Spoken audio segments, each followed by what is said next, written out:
So, I'll start with political participation today, and this is a new concept for you, perhaps, right?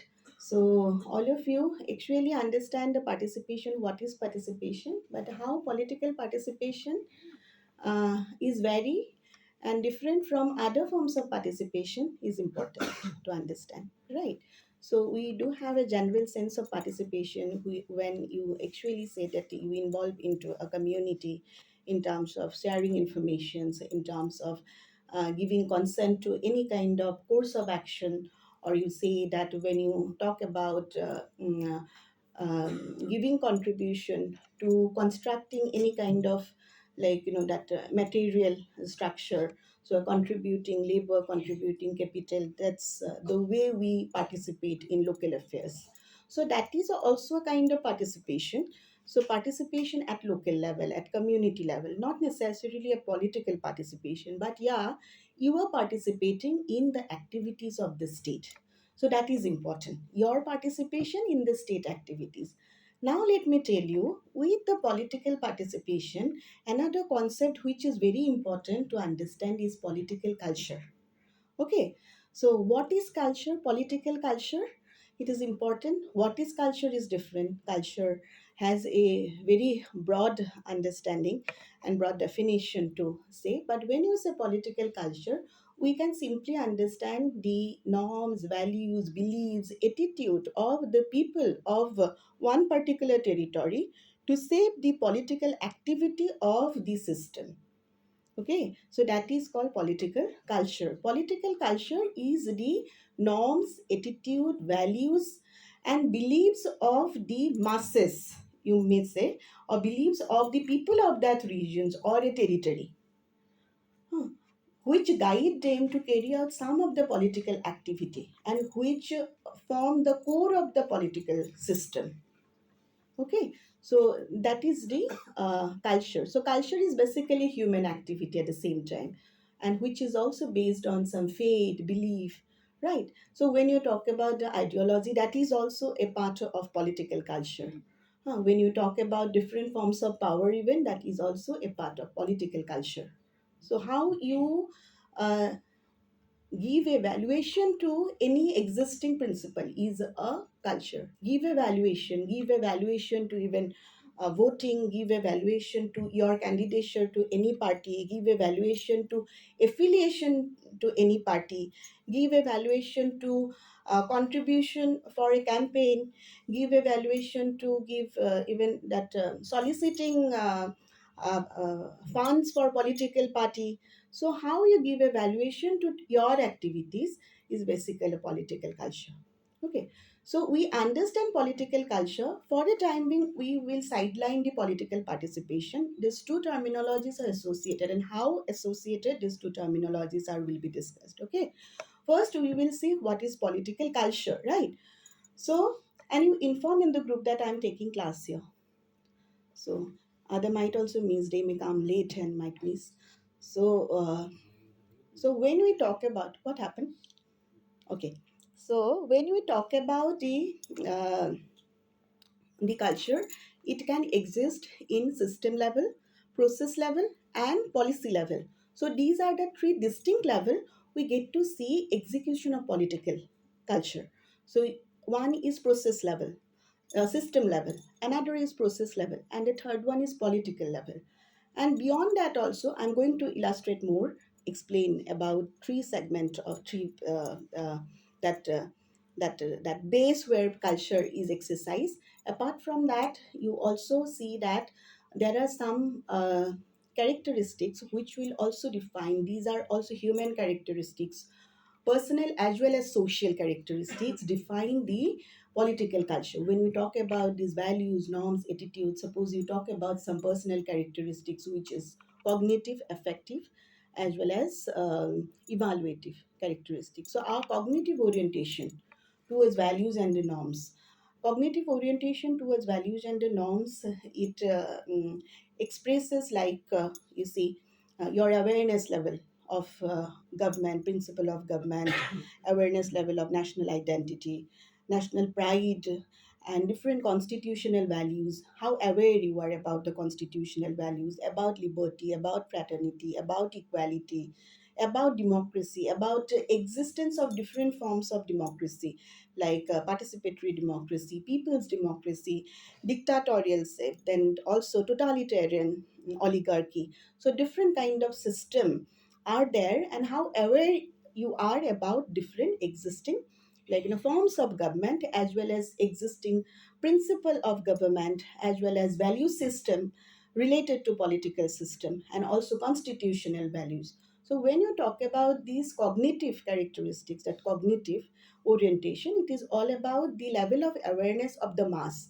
when that awareness shape their attitude, their values and belief about a system, about the activities towards the state and government. Okay, so that is cognitive. And the second one is affective. Affective is all about your sentiment, your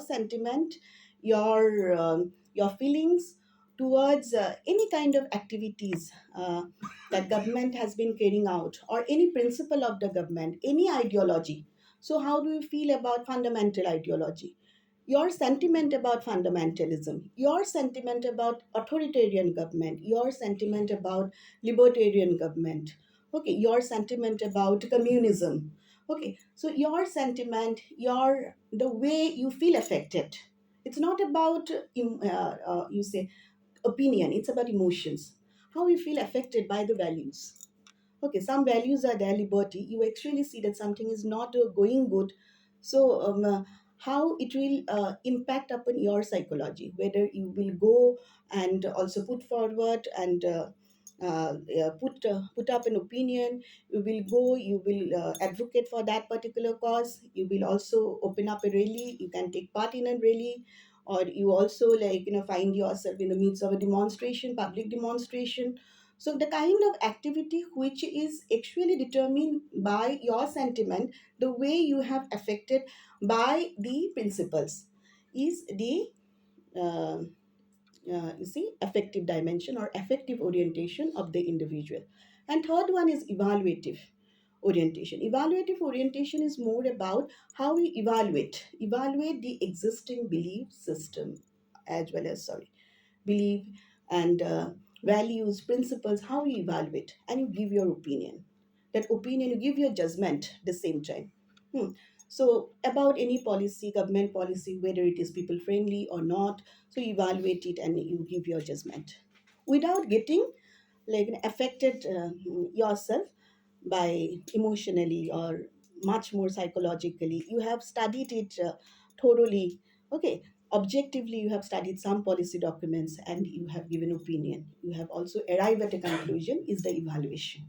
Okay, so these are the three very basic orientation to understand the political culture. So when I say that it is political culture is also values, attitudes, beliefs of human being or a population, and what shape population is important. So these are some of the personal characteristics. When you say personal characteristics, at times we say that individual might be highly ambitious, right? Or he might be very exhibitionist, or he might be very um, uh, uh, uh, you say that consensus oriented, or he might be melodramatic, or she might be melodramatic, like that way, or or any kind of personal characteristics that will also affect your participation into the political system. Now you see, so there is a culture will shape the whole political system, culture will shape the human activity. At the same time, culture will also shape the process system as well as policy level. So what is happening in the public policy, so what influence government to take up any kind of policy, is also a part of political culture. At the same time, what will influence government to even carry out some of the activities which will directly impact the population, is a part of the policy. In the part of the process level, you actually talk about the role of the citizen and their understanding about the government principles and how affected they are about the government activities, the part of the process, whether they will participate in the government process or not. And participation is not simply voting. Voting is a very low level of participation. So we do have a higher level of participation. You are going to vote, or maybe out of compulsion, or maybe out of your sentimental needs, emotional needs, or social integrative needs. So for whatever purpose you go and vote is a lower level of participation. It cannot be a higher level of participation, right? But your voting is a process level of political culture. Any kind of policy which is being saved out of interest articulation and interest aggregation is a policy level of is the aspect of political culture. As I have already told you, there are three level: system, process, and policy level. So we talk about existence of different interest group. In the last class also I have told about different interest group. Pressure groups are there, interest groups are there, NGOs are there, the grassroots level organizations are there, voluntary organizations are there, and IGOs are there. So there are different pressure groups. Trade unions are there, labor union, youth unions are there, right? And the front organizations of various political parties. There are institutionalized uh, group like bureaucracy, legislature, army. There are also enemy group at the same times, which are spontaneously arise, okay, and short-lived kind of group. So all these group have an effect in a policy aspect, because through articulation of their interest, they will try to put a pressure on the government, and their interest will be aggregated by the apex body. So interest articulation and interest aggregation are basically two separate aspect. Hmm. So when you talk about the interest articulation, it is all about how the kind of interest which are being articulated, how effectively you are articulating, or effectively you are articulating the interest, your special interest, specific interest, aligned to caste, aligned to religion, aligned to your culture, aligned to your region, aligned to your geography. So there are different other factors which will also help you to articulate interest. Okay, but articulation of interest is not sufficient. So those interests are supposed to be aggregated. So there are some apex body at national level. There are apex body. Supposed there are also different front organization. Even political party, they will also aggregate the interest of different front organizations, even other auxiliary branches of youth organizations are also there. There are also other like labor unions. There are also, you see, the other groups which are affiliated to political parties. So all their interests are being aggregated by the political party and put it before the government and legislature for policy execution. So that is the process at the same time. So have you seen? So process level and the policy level, these are connected. So process level basically deal with the role of the citizen at the same time, because individual becomes the part of the group at the same time. So they do have a role in viewing about any kind of policies, about the principles of the government and how government is functioning and all. Okay, and then in system level, we basically deal with the national pride, national identity. So that is important. So at system level, about role of the government at the same time, uh, what saved the nation, what saved the system, what saves a structure. So that is important. So when you talk about the national identity, our national identity, you see what shapes our national identity. What shapes our national identity? You see, huh? Okay, that is a consciousness, definitely. Class consciousness in the that is different, and consciousness. Yeah, consciousness is different. Consciousness, actually, I discuss consciousness from class point of view. So we are aware. Aware means we are conscious. We are aware of our status, aware of what we like, what we don't like, aware of our preferences, aware of our needs. Okay, so that is called class consciousness, and it turned to become false consciousness when we try to be consumed by other ideologies. So other ideology overpower us, or our thought process, the way we look at things will be dominated by someone else's perspective. So that is also a false consciousness, but basically false consciousness, that term is applicable when we analyze the Marxist concept. But when we talk about the national identity, what shaped the national identity? What is our national pride?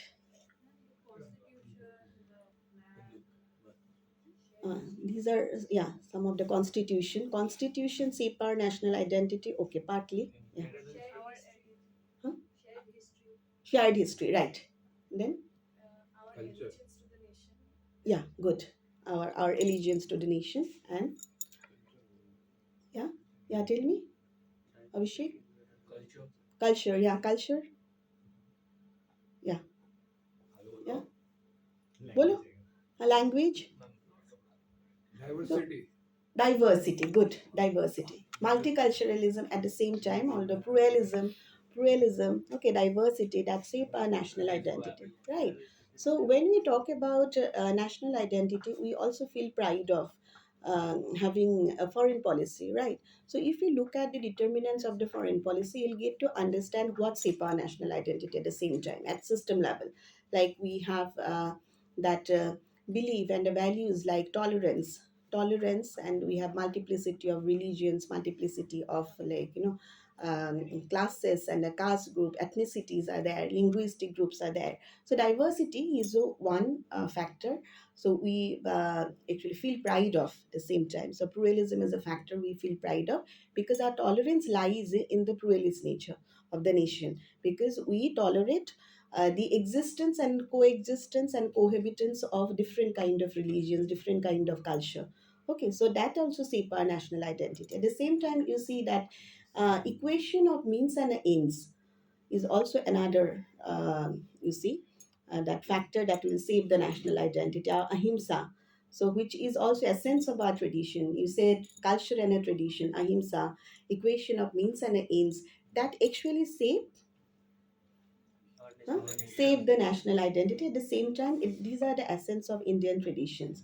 And you also see our geography and topography, so that is very important. That will also save the national identity. So although nation is beyond the territorial boundary, but it is, you see the our geography, the our importance, our territorial importance, the way mountains, rivers have also protected us, and having a identity, giving an identity, giving us a regime, making us a regime which can affront the international community.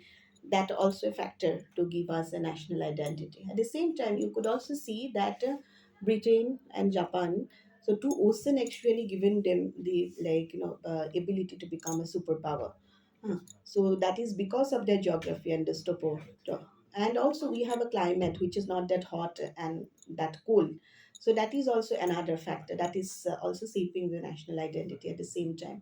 So our military might at the same time will also save our natural resources, raw materials, uh, which will also give an give us that economic power, will shape our national identity. So we take pride of this, and our values like non-alignment, values like you see that non-discrimination, and also values against the racial discrimination, values against the colonialism also shape our national identity, right? So at system level, it is basically about the values and principle that we adore. Suppose we have adored the principle of liberty, fraternity, equality, justice, sovereignty, socialism at the same time. So these are very very important part of national identity at system level. Okay, so it is important at the same time to understand how many of you, suppose if there is a wrong happening, would actually advocate against that particular wrong and go to the street, will determine the level of political participation now, you see. So we know the national identity. At the same time, these are the factors that will shape the national identities. So we have freedom. At the same time, we have choices available, right? So we have fundamental rights, and we have right to freedom. And there are also six freedoms which are available. We can form association. We can also move anywhere in the country. We can also settle anywhere in the country. So we can also give a speech. We can express anything. We have freedom of speech and expression. We can also articulate. We can give an opinion on any activity of the government, taking that government is uh, is an entity which is shaped by the people. So we believe in popular sovereignty at the same time, right? So all this shape the national identity, right? So our freedom, so the education system, our health system, so which we pride of. Suppose if there is something that we take pride of, our education system, if there is something that we take pride of, our health system, if there is something that we take pride of about our polity, like you see that that is our system is very clean without any corruption, so we can take pride of this if it is so. Okay, so that is our identity. At the same time, our tolerance, equation of means and aims, ahimsa, these are our identity. At the same time, that shapes our identity, right? So national identity actually forms at a system level, and when you're talking about the soft power, it is all about inducement and highlight our national identity and our culture, heritage, whatever is very unique to our territory, unique to the nation, is being highlighted. Okay, so yeah, we are actually concerned with the identity pride of the nation, of the structure. It is all about the structure, how structure is being functioning, what shapes the structure, the kind of values that shape the structure, not about the individual. It is about the structure, the values and principles and attitude of the structures. And at the same time, when you talk about the individual, partly individual will be involved, because when you talk about the consent of the people, like evolution of consent of the people, there is also a history about evolution of consent of the people. And when you talk about political participation, it is all about giving consent to form a government. So your consent will matter most. Without your consent, a government will not form. So you are a part of political democracy, representative democracy. So your consent will matter most. So, and this consent is not something which has happened all of a sudden. There are a lot of studies have also happened regarding the consent, and you also see that earlier what happened. Like you might have heard about the Rousseau's popular sovereignty. That is actually a kind of consent that people give to form a government. So government is not something they can use their power arbitrarily, because it is actually part of the people. Government is part of the people. So it is actually a kind of consortium, or it is also a structure made by the people. Okay, so at any point of time, people can overthrow it. So that is the value of consent that Rousseau talked of. Okay, Rousseau talked about the popular sovereignty because the sovereignty lies with the people. Sovereignty is very important. It's all about being independent from external control. So we are sovereign means we are independent of external control. That makes us sovereign. So autonomous, we are sovereign, makes us independent from external control. So there is no colonialism nowadays. So when you are colonized, that means you are not independent. But we are independent from any external control, hence we are sovereign. So for international recognition also, we are sovereign at the same time. International community like UNO, and now UNO, that is the single most international community. There are also other communities, specialized organs are there, so that is different. So that has given recognitions India as a sovereign state. A sovereign state, independent of external control. Now the thing is that independent of external control, because we are not even subjugated by any other nation. But you see, sovereignty comes from whom? From the people at the same time, but because people are not subjugated by any other nations, by any other rule, right?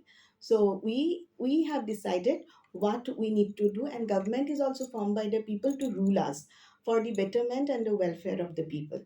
So hence, when you talk about the system level, it is not devoid and independent of people or devoid of people. Okay, so it will also include the people partly, but basically it will talk about the structure, what shapes the structure, the values and attitude that shapes the structure. Okay, so you got it? Okay, so these are the three. Yeah, any question? Okay. Then we have that orientation, tree orientation of the people. Then we have also tree system where we get to see that we can attain the political culture, we can study the political culture, and we have the social characteristics of the individual. Now we see the personal characteristics of individual, that is based on cognitive, affective, and evaluative characteristics. We have social characteristics of individual in the basis on the basis of like understanding the participant nature, their subject nature, and parochial nature. Okay. So you see that parochial is a parochial is a parochial nature. Parochial, have you heard about this parochialness? Parochialness means to attune to your beliefs. Many times it is said that rural community is highly parochial, to attune to their own belief. They don't have exposure to outside world, what is happening outside about industrialization, about the information is. It is sad so. Nowadays, we do have a different picture altogether. But when you say parochialism, parochialism means to attune to your own system, own values, and also prejudices. So that parochial, looking it from a very narrow lens. So you do not have a very broad perspective. You do not even take into account others' point of view, take into account other culture. Even you also feel threatened and insecure. Other culture will take away the privileges or whatever the goods and benefits that you are getting, like that a parochialness is there. So parochial is a social attribute at the same time of the people. Parochialness is there, and there is no wrong to being parochial. Even in earlier we talk about the evolution of the nation state, we talk about the primitive, that is a tribal state. So there is no political organization at all. So state is basically a political organization. So political organization, there is a government that is a political organization, right? So when we talk about this primitive era, there is no political organizations, because all kind of arrangement, social arrangement, are based on custom. So there is a very strict observance of custom. So custom will decide how things and day-to-day living and day-to-day aspect will be dealt with. Okay. So there is also parochialism. It is there in that tribal society I'm talking, that is nomadic era. They're moving from this place to other place, that place to another one. So like that way they are moving. They're mobile at the same time. They did not that settle in one particular place. Okay, they do not have any political organization. They later on that warfare technique has developed, the kind of warfare, and which also gave, or you say that culminated a sense of political organizations, that they need something, some organization which will rule them. Okay, so you see that parochialness is there when people do not have any kind of cognitive orientation, in the sense they do not have awareness about the government, what government is doing, what is government, who is ruling them, what government is doing. They don't have any clue. Okay, so parochialness is there. So now we talk about some of this. So I have now I actually saw a kind of disappointment to you, uh, like you were so apathetic. Okay, now you see the thing is that I'm wrong. You and this is up to you to prove me wrong. Okay, so that's like apathy. I have told you about anomy. These are some of the characteristics. Apathy, anomic character, apathic, alienation. These are some of the characteristics which we see that which will always deter one from taking part into politics. Okay, so I will also see people are very apathetic at the same time. Apathetic is much more related to bewilderness. Bewilderness means confused, what to do, what not to do. Confused, very apathetic. They don't take part in politics. They don't take interest in politics. You don't. You are not talking about taking part. I'm talking about not showing any interest in politics and political affairs, political news. You don't know what politics is all about. That kind of cynicism is there. Very cynistic, very cynistic. Cynicism is there. Skepticism is there. I've told you that when you define politics, most of you might say that it is all about dirty games. So when you consider it as a dirty game, so your interest, level of interest to politics will definitely reduce or diminish, and also deep down, right? So hence you see that your parochialness is also related to apathetic, not fully anomic, but they do not have that cognitive orientation to the government or awareness about what government is doing, what policies are existed, what are the schemes which will benefit them. Okay, so cognitive awareness is less, expectation from the government is also less, and their participation will definitely less. So there are three things. One is their orientation to the government, their cognitive orientation, their awareness level, their expectation from the government, and that is based on, and that will determine their participation. So these three things will definitely deep down in a parochial society. In a parochial society, when people are not aware what government is doing, okay, so there will not be any kind of participation. They don't expect anything from government. They don't expect government to do things for them. So there will be a parochialness and there will be less of participation. Now you move to the subject. Subject is another social characteristics when you say subject culture, where you do have that cognitive orientation. That means awareness level is there. You are aware about what government is doing. You also expect government to do for you. So your expectation and awareness is there, but you see that you won't take part in politics. You are not at the receiving end of the decision making of the government. You are not at the receive. No, you are at the receiving end, but you don't take part. Sorry, you don't take part in the decision making process, because you know what government is doing. You know about the schemes. You know about the policies. You know about the programs of the government. So how funds are being generated. So you know. You also expect government to do.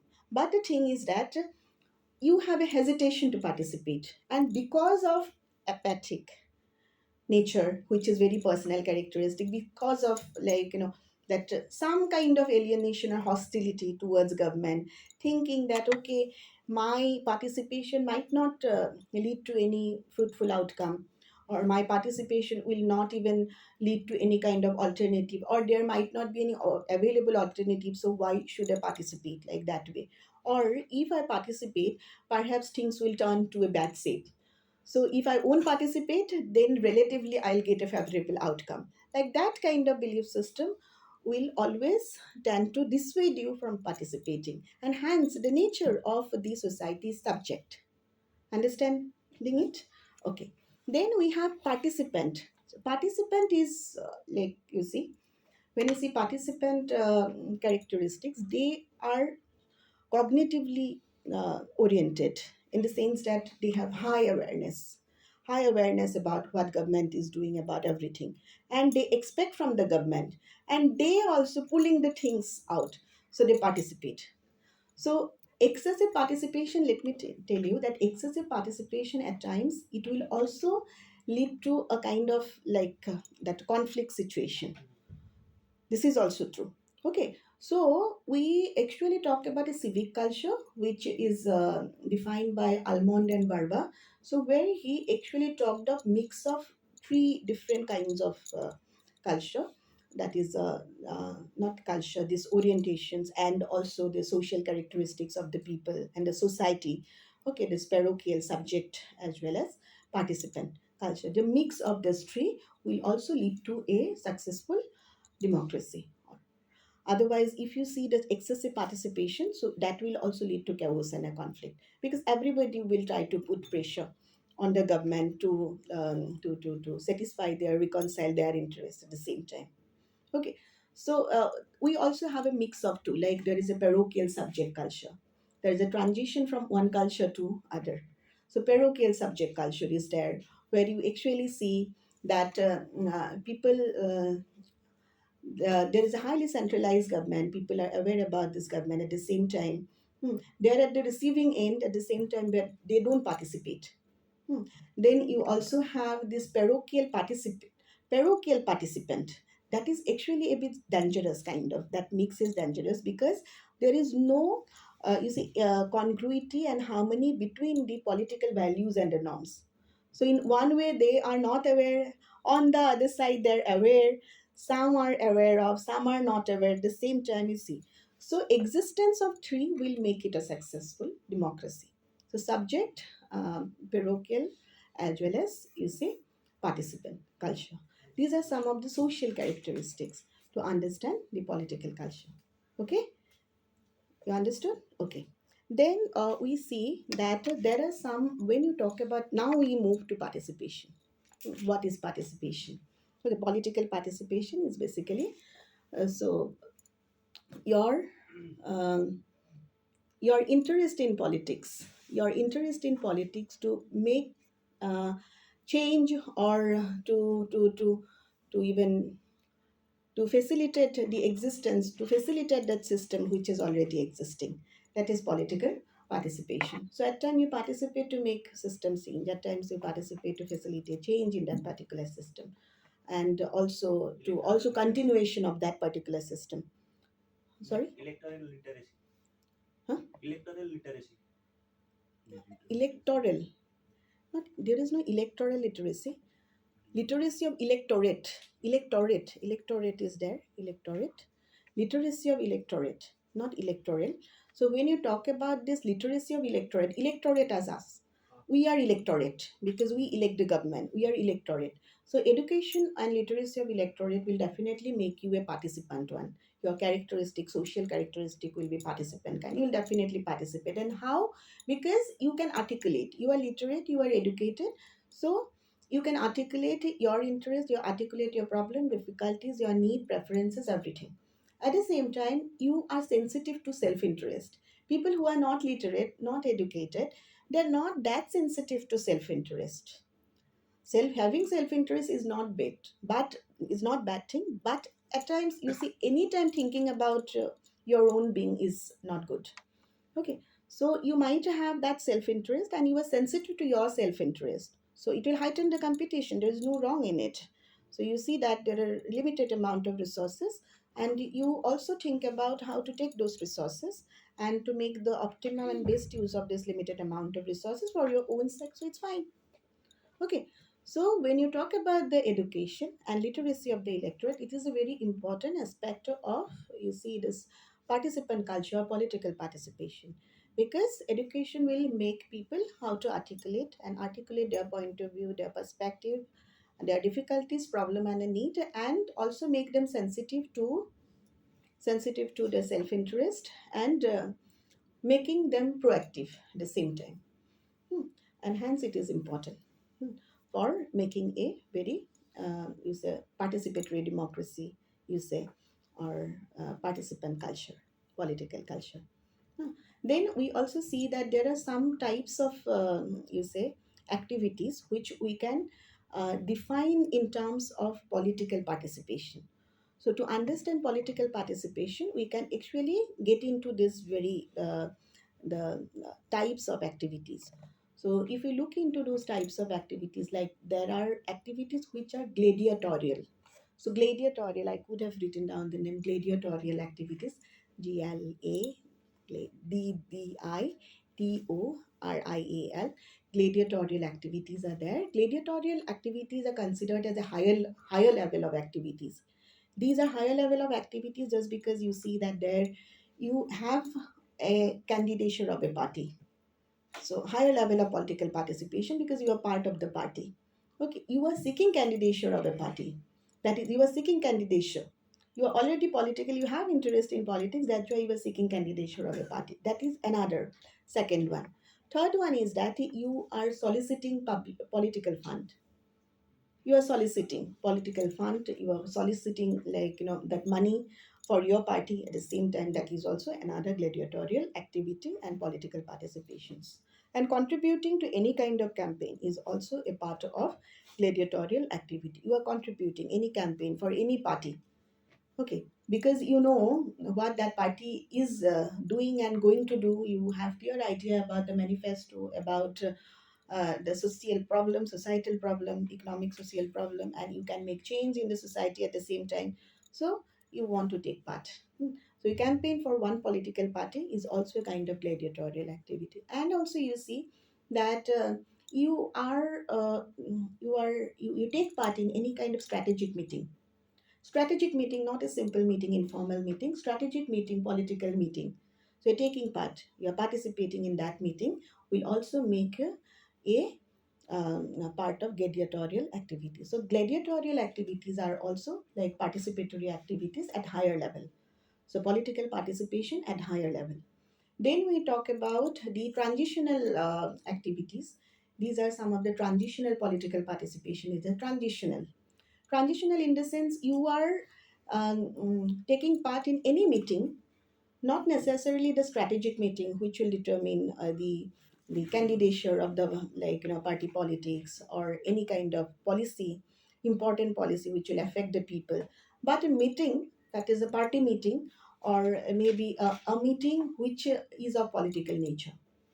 Okay, so that is a transitional kind of, you see, political participation. Then also you have, suppose you see that you you are contributing to any party, like giving money to any party is also transitional. Okay, you're contributing, giving money to any party, any political party. Okay, for sake of fulfillment of your goal, your dream, or you say because of your that is what your pursuit of, like prestige, self-esteem, so whatever. So you're contributing is a part of transitional activity. And at last we have a spectatorial activity, spectator activity, that is also part of political participation.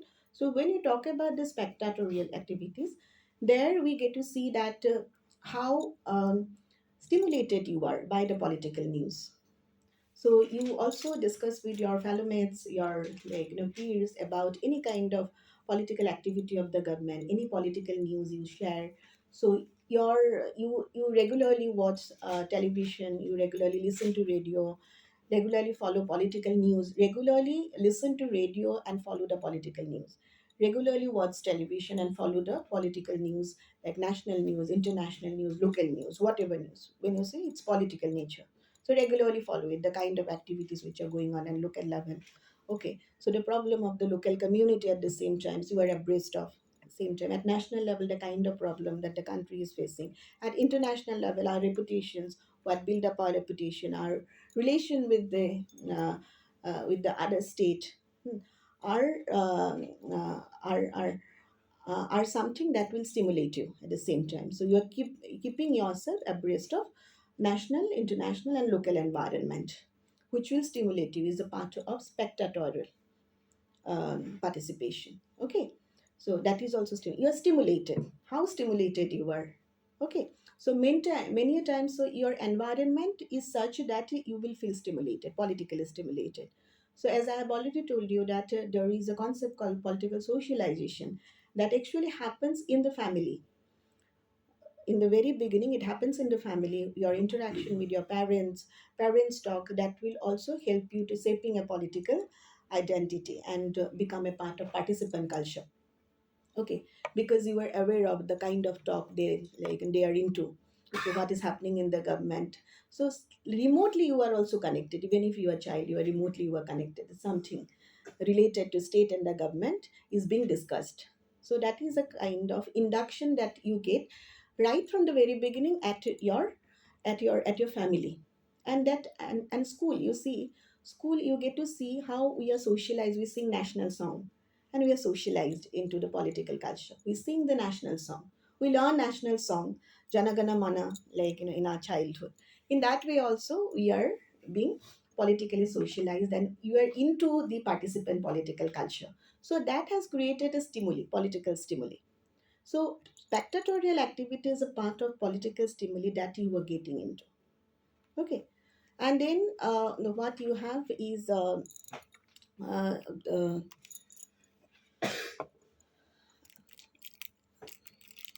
voting is a kind of spectatorial activity. Voting, voting is not a gladiatorial activity. Are you feeling sleepy? Voting is not a gladiatorial activity. Okay, voting is a spectatorial activity. Your right to vote, because you don't have to exercise and brainstorm yourself, or so exercise your cognitive ability to vote at the same time. So many a time you are also affected by the member of the peers, affected by family members, so they will decide who you vote. So most of the time it is not even a personal decision. हाँ वही देखो, so that is true, yeah, it happens. हाँ, पूरा गांव decide करते हैं कि किसको वोट देना है. हाँ, सही बात में. So you see that that kind of socialization happens in a village at the same time. Okay, so in families and in in panchayat, gaon panchayat, that is also another platform where there is a political socialization. They will decide whom to vote, what to act, what kind of action will be taken. Right. So this is true. the same time. So political socialization can also happen through media at the same time. So media will stimulate you, media will inform you, and how frequently you watch political news will also enhance your political stimuli. Okay, so this political stimuli, you're taking part in any discussions at family level, at school level, at college level. Your activities as a like you are taking part in a student politics. So as a leader like like in a leader like role you are performing, the same time at a community is a kind of spectatorial role and a part of gladiator role, the same time. So taking part in politics is a part of gladiator role. Student politics, you become a general secretary, you're thinking about welfare of the community. How much scope you get is a different thing, but you have a role, you are participating is a gladiatorial activity at the same time.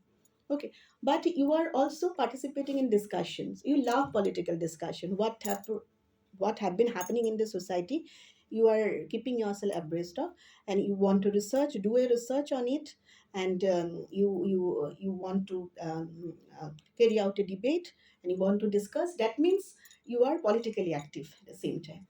So you are a member of political like participant culture. Okay, so this is basically about political participation. Then we see that there are, you see, there are some approach at the same time. Libertarian approach usually say that political participation is all about having faith in the government. So their view is at times very narrow. So if you have faith in the government, that becomes a kind of participant culture. And Marxists have a very different approach to understand the political participation, because they said that free development of all is free development.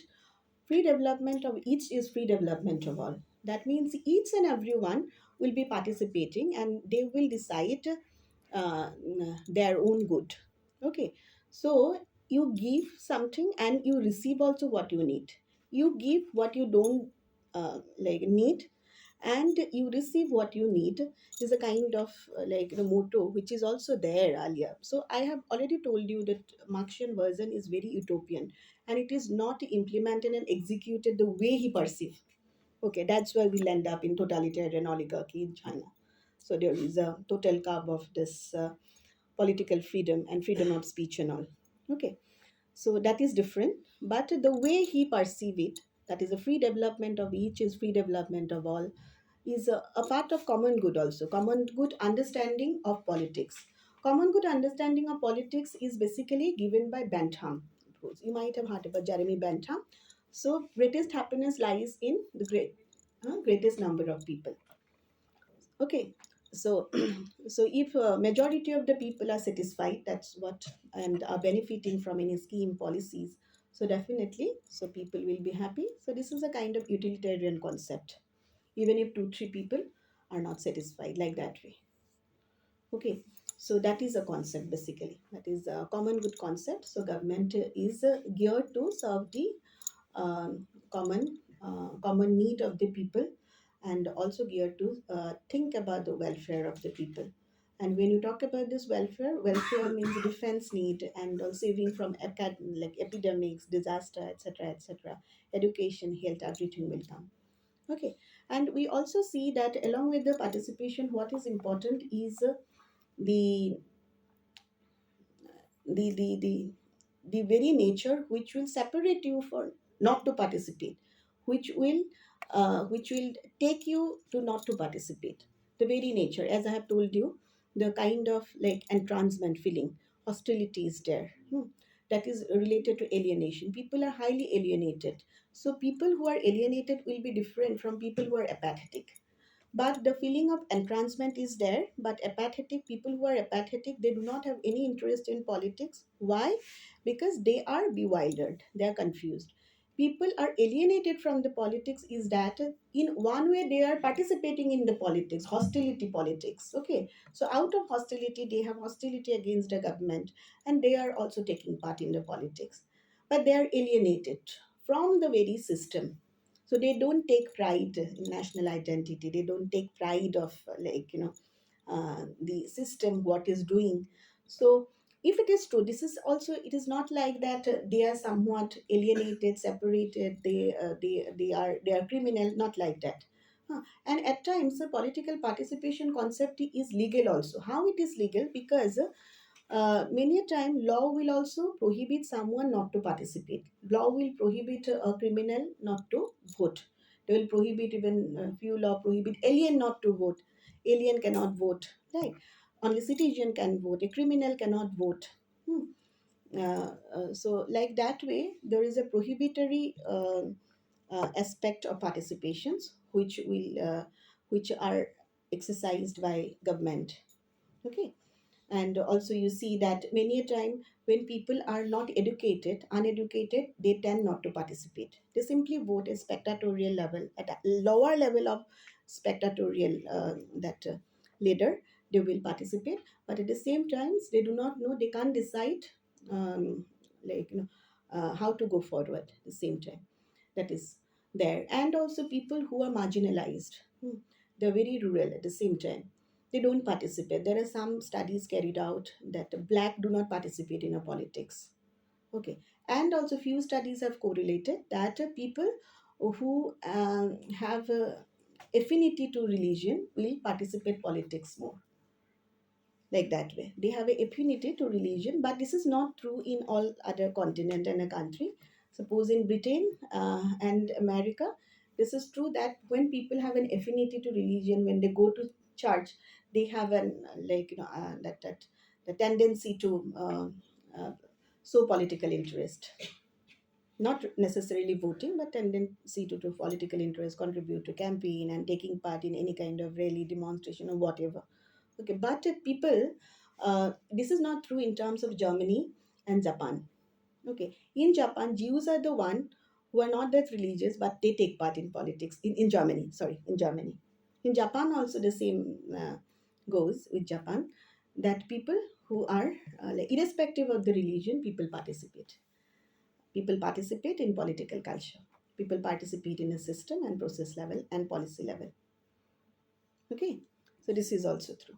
So there are different understanding why people not participate. So basically, people don't participate, as I have already told you, when they don't see any available alternative, and when you see the valuation to participation in party politics is less than their valuation to family. This is also to valuation to family, valuation to recreation, valuation to play, sports, valuation to wealth, income.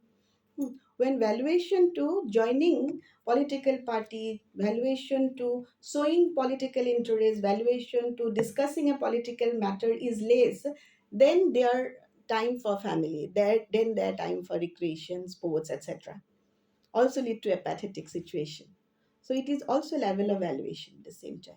And when they don't find any alternative solutions, they are also uh, um, they're suffocated with problem. They don't find any alternative solutions. They tend to be very anomic and they don't participate. They participate, they become antagonistic at the same time. Positively, they won't participate. And when they also feel that okay, their participation will not serve a better outcome, relatively better outcome for them. In many cases, if we participate, the outcome may not be good. If we stay away, outcome may be good for us. So that is also a reason they don't even participate. Okay, so this is all for today. Ma'am, I have a question. Yeah, yeah. Ma'am, in China, the people who are not the member of Communist Party of China, they can participate in politics. What do you think about this?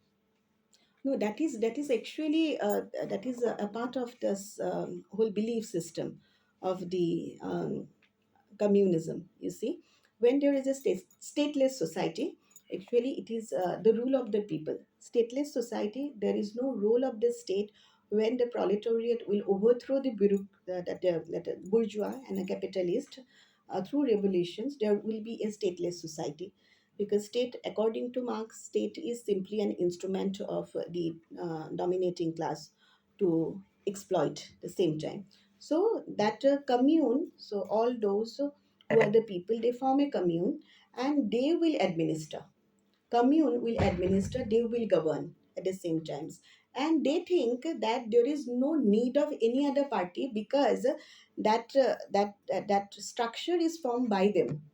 They are the base, they are the structure. The people from the base, people from the structure, and that's why there is no need of any other party. But there is also hierarchical arrangement that at one point of time you can express your grievances. How far, as a people, as a member of the commune, you can express your grievances, but how far it will be mitigated, it will meet, that is not guaranteed.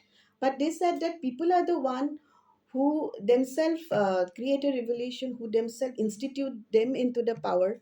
So they themselves are a part of the whole system and the commune. So there is actually no state, there is only a commune. Okay. But that is a kind of belief system that communism raised in. Okay.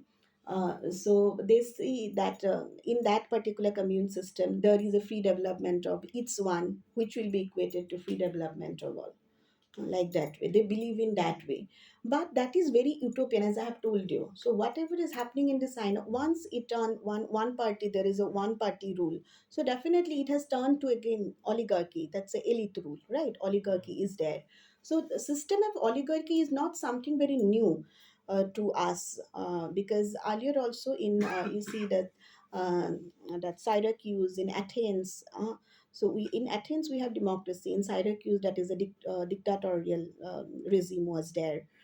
Then Spartan have also oligarchy. It's there. So it is actually a rule of few, and it turned to totalitarian oligarchy when there is no other party system, and nobody can take part at the same time in terms of government opposing the government. So that's a totalitarian party because nobody can oppose the government because government is selected by the commune of people, because you have chosen an alternative for you, and this is the alternative, you have to restrict it, and there is no further revolution like that way. So that is actually that's what is China believing, the Chinese revolution and all. I'll discuss about it so later. So because there was People's Republic of China earlier. What happened before 1949? Okay, so I'll discuss about it. So, but the thing is that what you said, that there is no other party rule, because that is a part of their belief system, communism. There will not be any other party to oppose them. There will not be multi-party democracy. There will be one party democracy, and one party But will that be is not People's Party. dictatorship. Huh? That is not dictatorship. That is a totalitarian. Totalitarian. That is not dictator. Dictator is the one. The So like incident, a Nazi. ma'am, incident like Tiananmen Square Yeah. massacre, those kind of incident, how can you justify from this? No, nobody can justify. Nobody can justify. Who said that? Who said? I do not have any political affiliation. I have already told you. I am not justifying it. Nobody can justify it. Yeah, nobody can justify the ban on freedom of speech and censure of like internet censorship. Huh. And that ban, that also censoring the minimum freedom of speech and expression. You can't even write a blog about the activities of the government. Can't even write a blog, can't post it. Okay. So every time you buy a computer, you have to inform government. And there is also a gold seal project I have discussed with you. So where software is also installed, pre-installed software to monitor your activities. So how can you justify this? No, you cannot justify. There's a part of surveillance at the same time to see if they will turn to anti-government or not.